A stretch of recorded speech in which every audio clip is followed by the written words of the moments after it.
तवैव पदारविन्दम् प्रेमामृतैकमकरन्दरसौघपूर्णम् हृद्यर्पितं मधुपते स्मरतापमुग्रं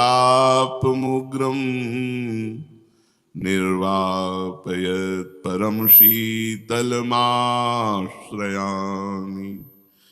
निर्वापयत् परम शीतलमाश्रयामि। प्रसंग चल रहा है, जो साधक भगवान की प्राप्ति का उद्देश्य बनाया और भगवान के मार्ग में चला, साधन भजन पाठ पूजा आदि सब किया, पर वो योग भ्रष्ट हो गया। यहां भ्रष्ट होने वाले की महिमा नहीं है, योग भ्रष्ट की महिमा है। भ्रष्ट जिसका उद्देश्य ही भोग है, यहां उनकी चर्चा नहीं हो रही। यहां चर्चा हो रही कि जिनका उद्देश्य भगवान है, भगवान की प्राप्ति के लिए पूरा प्रयत्न किया, पर विषयों से परास्त हो गया। उसकी इच्छा विषय भोग नहीं है, उसका उद्देश्य विषय नहीं है। योग भ्रष्ट की महिमा भगवान ने दो योग भ्रष्ट बताए, एक विषय सहित और एक विषय रहित। विषय सहित जो भोगों में सुख बुद्धि रखी, लेकिन मुझे परमात्मा की प्राप्ति करनी, भगवान की प्राप्ति करनी, पर वो विषय प्रिय साधक भगवत प्राप्ति के लक्ष्य में चलने के कारण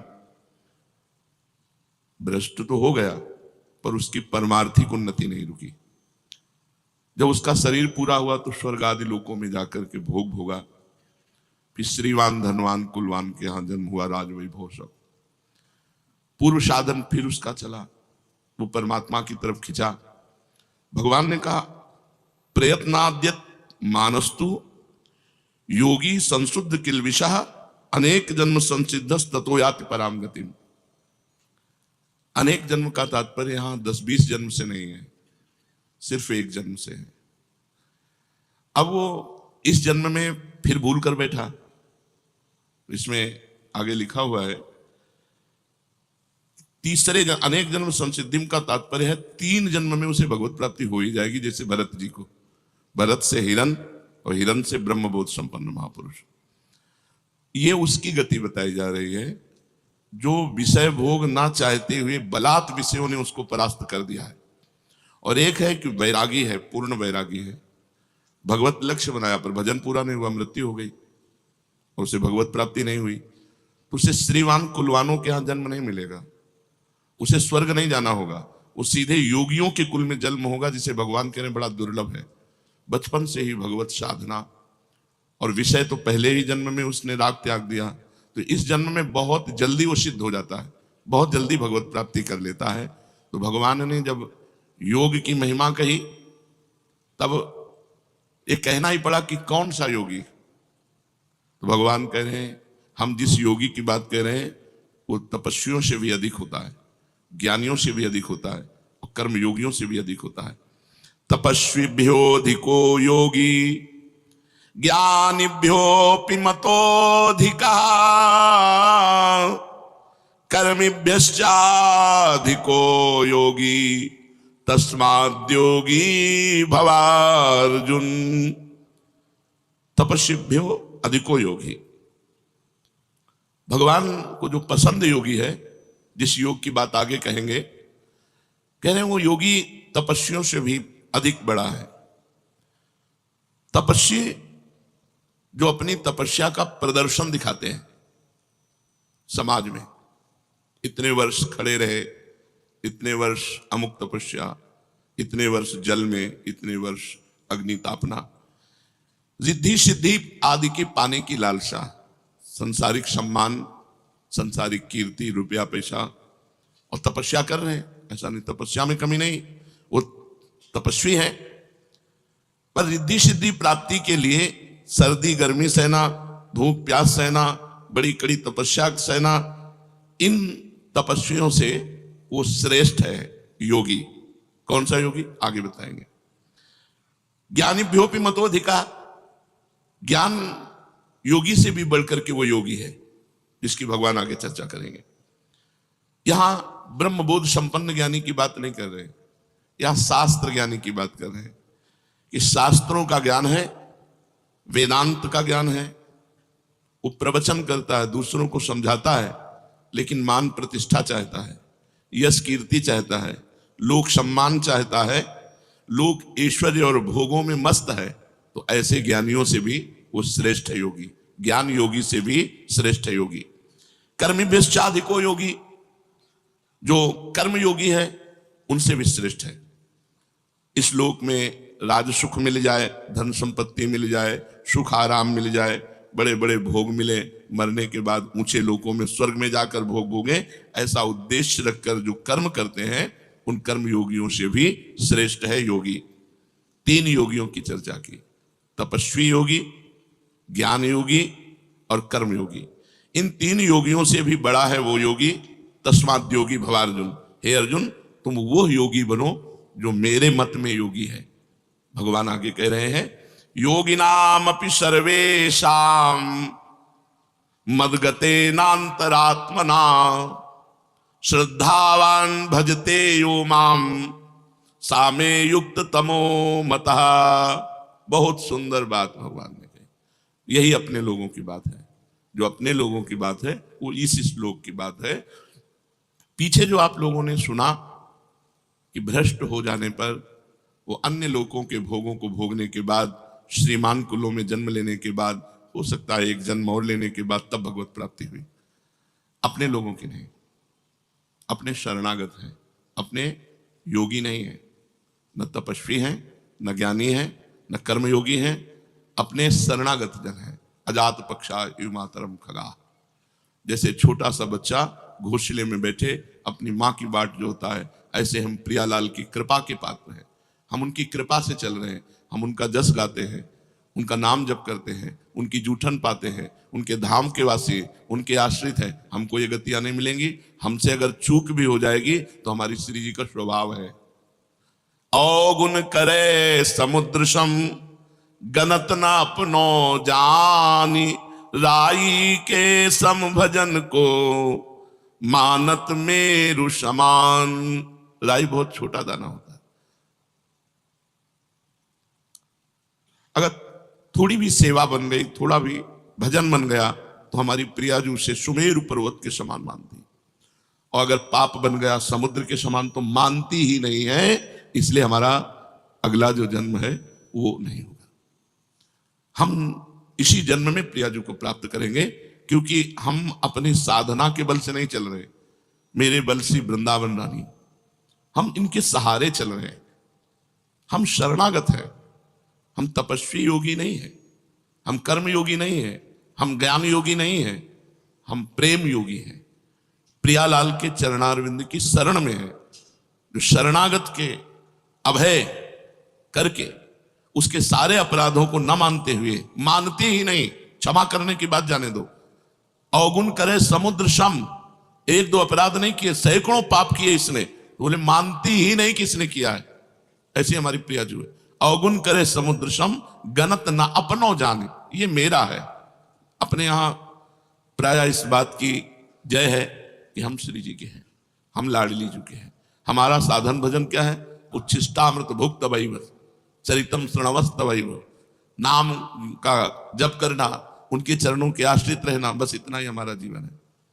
उनके जूठन को पा रहे हैं, उनका जस गा रहे हैं, उनका जस सुन रहे हैं, नाम जप कर रहे हैं, सेवा कर रहे हैं, उनके भरोसे उनके घर में पड़े, भगवत प्राप्ति पक्की है। चाहे जितनी बड़ी चूक हो जाए, प्रियाजू चूक मानती ही नहीं। भगवान कह रहे हैं अब इस योग को समझना है, ये अपना योग है। भगवान कह रहे हैं योगिनाम अपि सर्वेषाम मद्गते नान्तरात्मना श्रद्धावान भजते यो माम सामे युक्त तमो मता।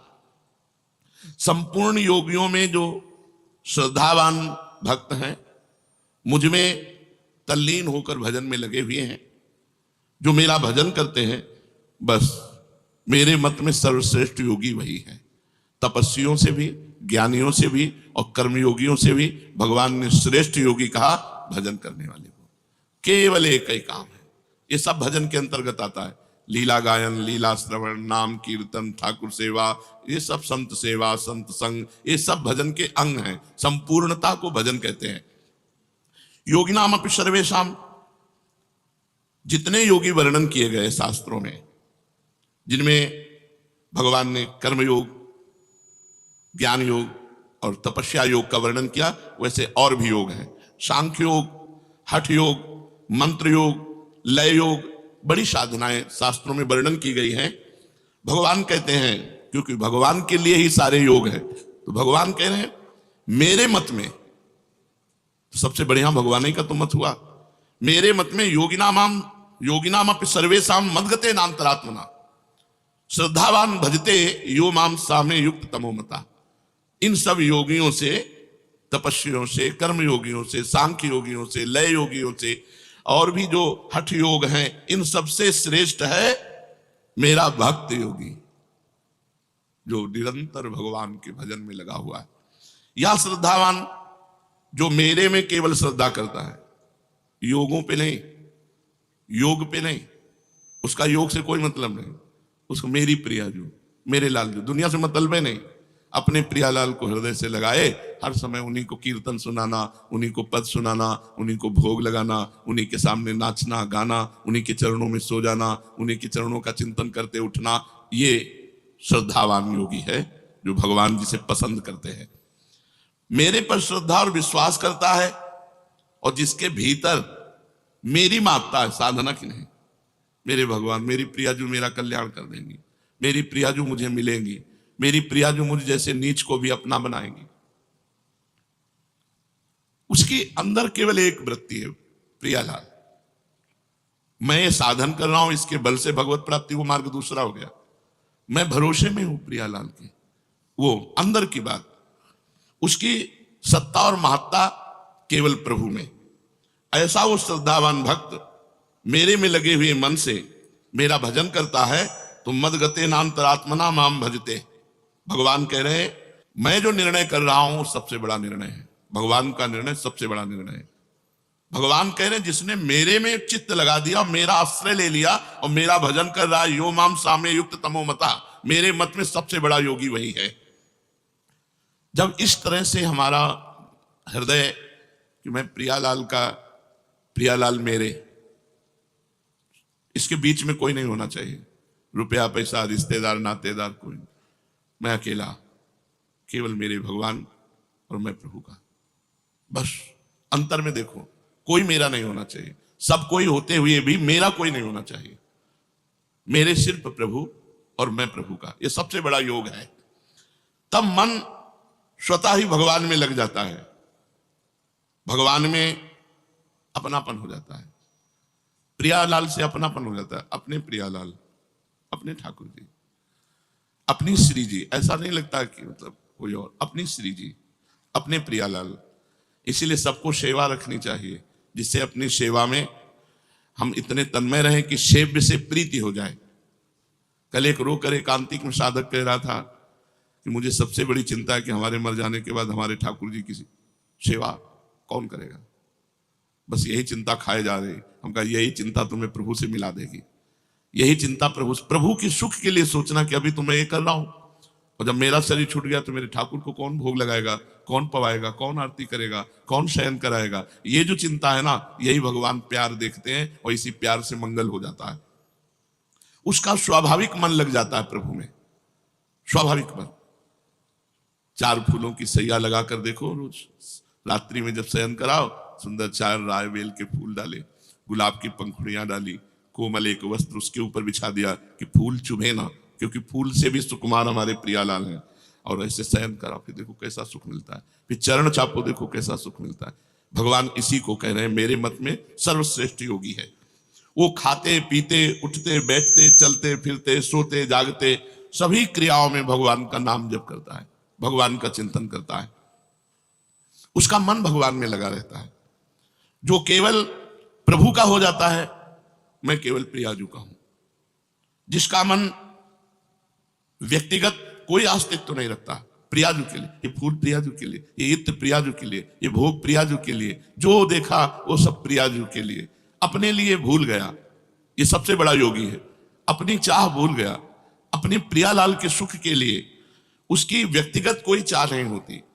उसकी साधन भजन जप कीर्तन श्रवण मनन सब प्रभु के लिए होता है, सब प्रभु के लिए, अपने लिए नहीं। अपना कल्याण हो ये बात हट जाती है शरणागत की, क्योंकि अपना कल्याण तो हो चुका हम प्रभु की शरण में। अब हमें जो करना है अपने प्रभु के लिए करना है। उसकी जितनी भी परमार्थिक क्रियाएं हैं, साधन भजन जप कीर्तन श्रवण मनन, वो सब प्रभु के लिए होता है। और जो व्यवहार की क्रियाएं, खाना पीना चलना फिरना सोना जागना, ये सभी क्रियाएं या खेती व्यापार नौकरी, सभी जीविका संबंधी क्रियाएं वो सब प्रभु के लिए। तो उसकी दोनों क्रियाएं परमार्थिक और व्यवहारिक दोनों भजन हो जाती है। रुपया कमा रहे हैं, जिससे परिवार है, परिवार प्रभु का है, प्रभु स्वरूप है, उसकी सेवा हो रही है, परिवार का सेवन वो भगवान की सेवा मान के करता है, उसका सब व्यवहार भजन बन जाता है। अनन्य भक्त के भजन के स्वरूप को भगवान यहां कह रहे हैं कि वो मेरी प्रसन्नता के लिए सारे कर्म करता है, मेरी प्रसन्नता के लिए। एक कर्म करता है अपनी प्रसन्नता के लिए और एक भगवान की प्रसन्नता के लिए कर्म करता है। जो भी कर्म है, खेती किसानी व्यापार नौकरी व्यवहार जो भी है, वो सब प्रभु की प्रसन्नता के लिए करता है और भगवान के परायण रहता है। वो केवल भगवान का भक्त है, संसार का भक्त नहीं। वो संसार की आसक्ति को छोड़ करके केवल भगवान से, इसलिए भगवान कहते हैं मदगते नान्तरात्मना, उसने अपनी अंतरात्मा मेरे को समर्पित कर दी। साम्य युक्त तमोमता, संसार से विमुख होकर अपना उद्धार करने वाले लगे हैं, उन सबको साधक कहते हैं, योगी कहते हैं। लेकिन ये अपने कल्याण के लिए नहीं लगा, ये अपने प्रियालाल को सुख पहुंचाने के लिए लगा है। हमारा कल्याण हो जाए तो याद ही नहीं आता। अगर सच्ची शरणागति है तो ये बात सुनकर के कि वो भ्रष्ट योगी स्वर्ग जाएगा नरक जाएगा ये होगा वो, तो आपको लगेगा सब मेरी बातें नहीं, मैं योगी हूं ही नहीं, मैं तो प्रियालाल की शरण में हूं। हमारा निर्णय संसार के भागवतिक विधान में नहीं होगा, हमारा निर्णय निकुंज में होगा। और निकुंजेश्वरी का स्वभाव ऐसा है, बड़ी करुणामयी दयामयी कृपामयी, अपराध मानती ही नहीं, छोटी सी सेवा को पहाड़ करके मानती। हमारा तो काम बन गया। हमें हर समय पुलकित रहना है कि हमारा संबंध श्री जी से, हमारा कल्याण साधना से नहीं संबंध से होगा। और इस संबंध को आचार्य गुरु ने करवाया है, हमारा कल्याण हो गया। कल्याण की बात अगर सोचकर तुम्हारे मन में क्षोभ हो तो अभी तुम शरणागत नहीं हो। अपने कल्याण की बात सोचना शरणागति में कलंक है। हमें प्रभु के विषय में सोचना है, प्रभु की चर्चा। हम तो जैसे नीच पामर हैं ही, हमको तो स्वीकार कर लिया श्री जी ने, हम तो श्री जी की शरण में। अब अपने विषय में क्या सोचना, अब श्री जी के विषय में सोचना, अब श्री जी की प्रसन्नता के लिए कार्य करना। जो संसार से विमुख होकर साधना में लगे हुए हैं, सगुण निर्गुण जो परमात्मा का भजन कर रहे हैं, ये सब युक्ततर है। परंतु जो केवल भगवान में लगा हुआ है, भगवान कह रहे हैं ये युक्ततम है, सर्वश्रेष्ठ है, केवल भगवान से मतलब है। वो भक्त युक्ततम तभी होगा जब कर्म योग ज्ञान योग और भी तपस्या आदि योग, इनमें से किसी में उसकी रुचि नहीं। भगवान का नाम जब, भगवान की नाम कीर्तन करना, भगवान की कथा सुनना, भगवान की श्री विग्रह की सेवा करना, भगवान के लिए व्यापार नौकरी करना, उसका सिर्फ मतलब केवल प्रभु से है, किसी योग से नहीं। श्रद्धा विश्वास पूर्वक प्रभु में तल्लीन हुए मन से भजन करने पर वो उत्तम योगी कहा जाता है, उत्तम योगी। कारण कि भगवान महायोगेश्वर है, संपूर्ण योगों के महान ईश्वर हैं। तो जब महायोगेश्वर प्रभु श्री कृष्ण की शरण में हो गए तो अब शरणागत का कौन सा योग बाकी रह गया। शरणागत का बहुत बड़ा संबंध है, मैं प्रभु का हूं, प्रभु मेरे, इसी से कल्याण हो जाएगा। कोई भी त्रुटि ही नहीं मानी जाएगी।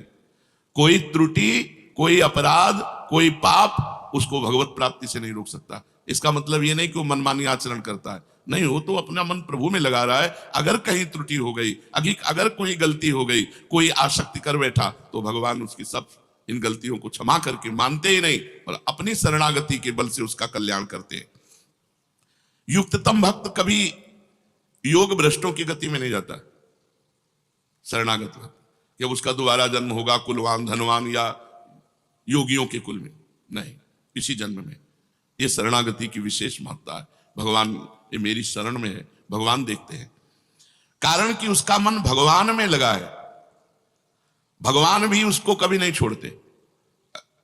हमारा लक्ष्य है कि हम बिहारी जी दर्शन करने जा रहे हैं, बिहारी जी देख ले कि हमारे लिए आ रहा है, और बीच में बाजार में फंस गया, इधर उधर देखने लगा, तो अंदर लक्ष्य तो चल रहा है ना, यार बिहारी जी जाना है, यार समय हम इधर उधर, अंदर व्याकुलता लग रही, पर इतना मनोमोहक दृश्य है कि वो दृश्य देख रहा है, वो चाट पकौड़ी देख रहा है, पर अंदर चल रहा है उसके, यार बिहारी जी दर्शन करने जाना है। तो बिहारी जी इस बात को पकड़े, चाट पकौड़ी बीच में खाने लगा, इधर उधर देखने लगा, इस बात को बिहारी जी नहीं देखते। बिहारी जी देखते कि ये मेरे दर्शन के लिए चला है, बस इस बात का फल मिलता है, इस बात की कल्याण और सदगति होती है। जैसे कोई भगवान के भजन में चला, अब अंतिम समय इतनी पीड़ा है, इतनी कि वो भगवान का स्मरण नहीं कर पाया, शरणागत, बेहोश हो गया, भगवान की याद करने लायक नहीं रहा। अन्य साधक योग भ्रष्ट कहा जाएगा, लेकिन यहां शरणागत की बात चल रही, तो भगवान उसकी याद करते हैं,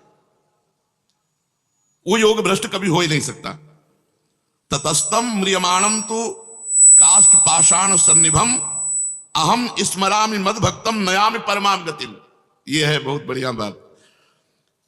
अब उसका हृदय काष्ठ के समान, पाषाण के समान दुख में ऐसा डूब गया मरते समय कि भगवान का स्मरण नहीं आया। यही सदगति बिगड़ जाती है, अन्य योगियों की यही सदगति बिगड़ती है। बेहोश हो गया, अधिक कष्ट में, मूर्छा में, और भगवान का स्मरण नहीं हुआ तो उसकी सदगति बिगड़ गई। लेकिन भक्त की जो शरणागत है, कह रहे हैं उस म्रियमाण भक्त का मैं स्वयं स्मरण करता हूं और उसको परम गति प्रदान करता हूं।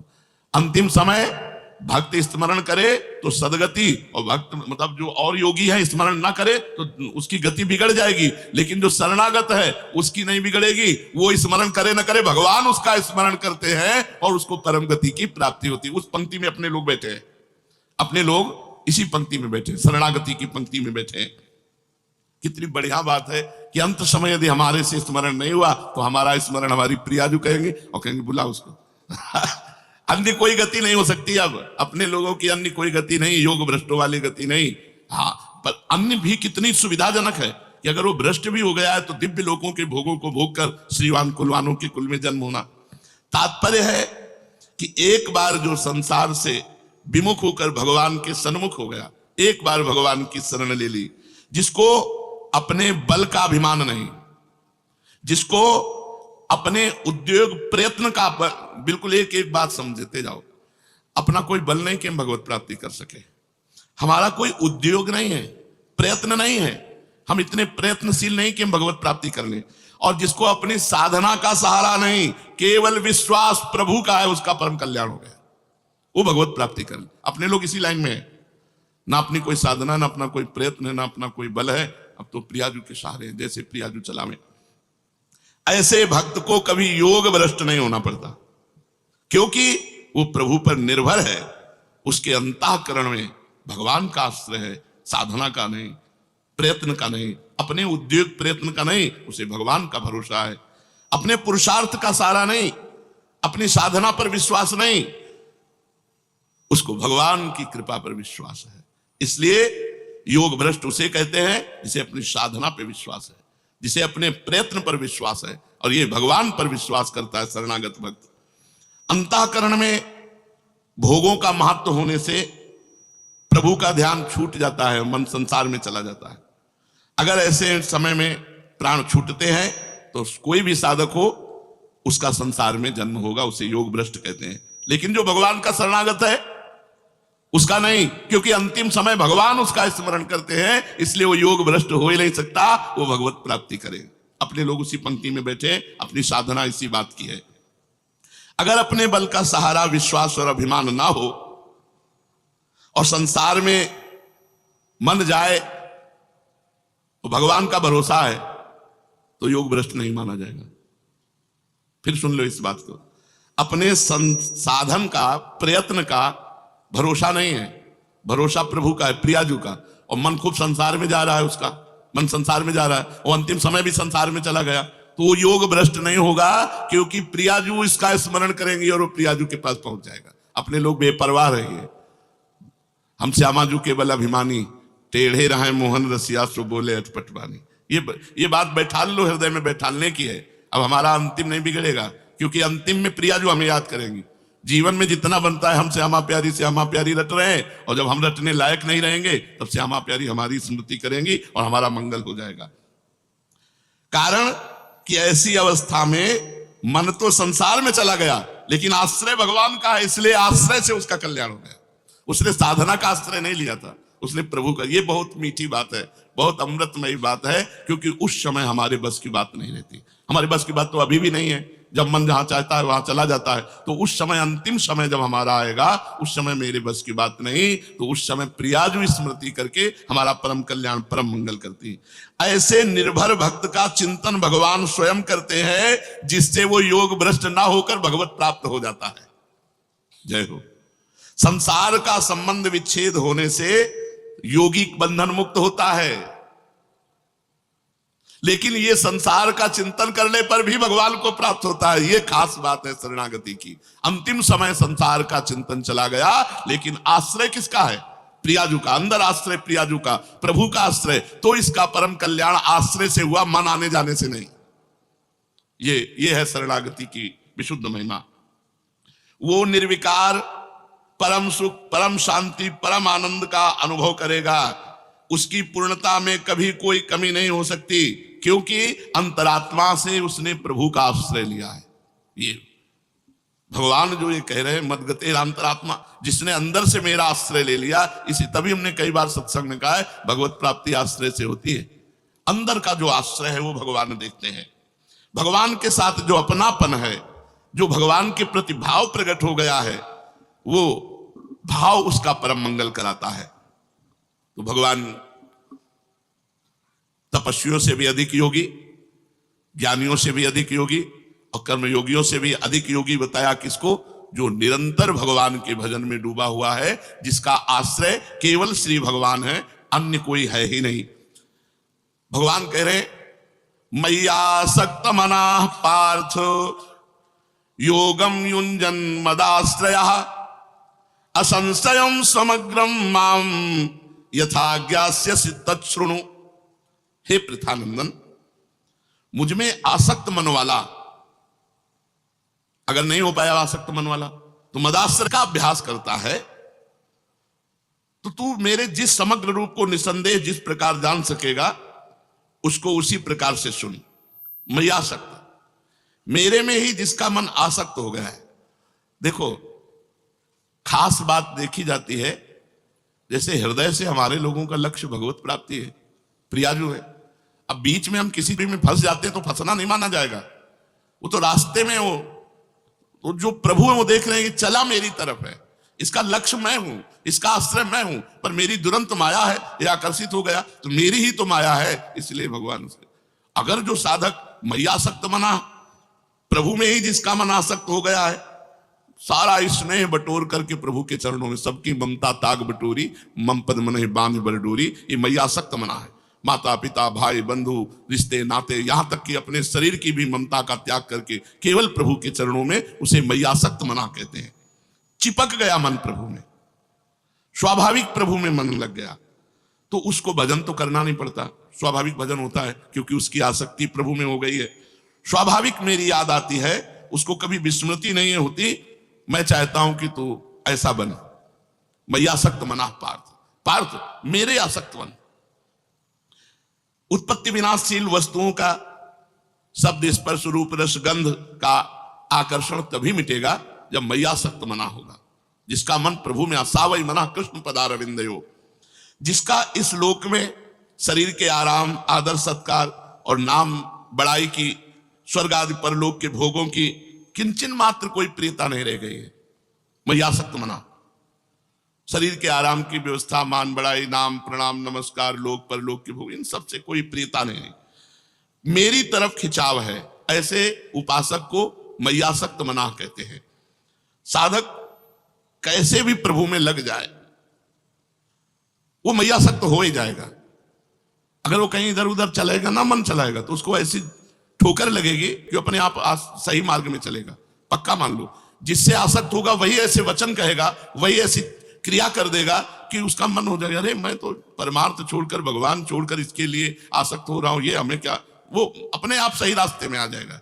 जिधर वो आसक्त होना चाहेगा, तो ये भगवान की भी तो जिम्मेवारी है। भगवान खींचते हैं, कृष्ण आकर्षण। हमको और कोई विषय खींच करके अपने में रोक नहीं सकता, क्योंकि भगवान ने खींचा है। खड़े हो सकते हैं, लड़खड़ा सकते हैं, लेकिन लक्ष्य नहीं बदल सकता। अब ये लक्ष्य नहीं बदल सकता कि चलो अब ये भोग मिल गया, विश्राम नहीं। उसका लक्ष्य अंदर जागृत है भगवत प्राप्ति, अंदर लक्ष्य उसका जागृत है भजन। और थोड़ी देर के लिए मनोरंजन के लिए रुक गया तो उसी मनोरंजन में ऐसी चोट पहुंचाई जाएगी कि उसका हृदय व्याकुल होकर फिर भगवान की तरफ भाग पड़ेगा। मैयासक्त होने के दो उपाय बता रहे हैं, वो अच्छे से बताया जाए इसलिए कल इसकी चर्चा करेंगे कि भगवान के आसक्त चित्त होने के दो उपाय हैं। उन उपायों को बड़े ध्यान से धैर्यपूर्वक सुना जाए। और देखो, निश्चिंत हो जाओ, हम लोग प्रियालाल की शरण में हैं, बस इतनी चिंता करने की बात है कि उनका भजन न छूटे, उनका आश्रय न छूटे, किसी व्यक्ति का आश्रय न हो जाए, कि कहीं धन का आश्रय न हो जाए, कहीं साधना का आश्रय न हो। सर्वेषु साधन वरेषु चिरम निराशा, तो वर्षंत में सहजाद्भुत शोक की धाराम श्री राधिका चरण रेणु भाव स्मरामि। अपने को नरक स्वर्ग की कोई चिंता नहीं है, अपने को बस चिंता श्री जी की सेवा की रहनी चाहिए। और भजन साधन जो दिनचर्या है, ऐसे मार्ग में लगे हो कि अंतिम समय वो हमारा स्मरण करके ले जाएंगे। हमारी जिम्मेवारी नहीं है, हमारी जिम्मेवारी नहीं। जैसे अंतिम समय हर योगी को मन को संभाल कर परमात्मा में लगाना होगा, अगर नहीं लगाए तो भ्रष्ट हो जाओगे। लेकिन अपने लोगों को ये भी बात नहीं, मन संसार में चला गया तो प्रिया जो है ना हमारी, वो हमारा स्मरण करेंगी और अपने पास बुला लेंगे। श्री राधा वल्लभ लाल की।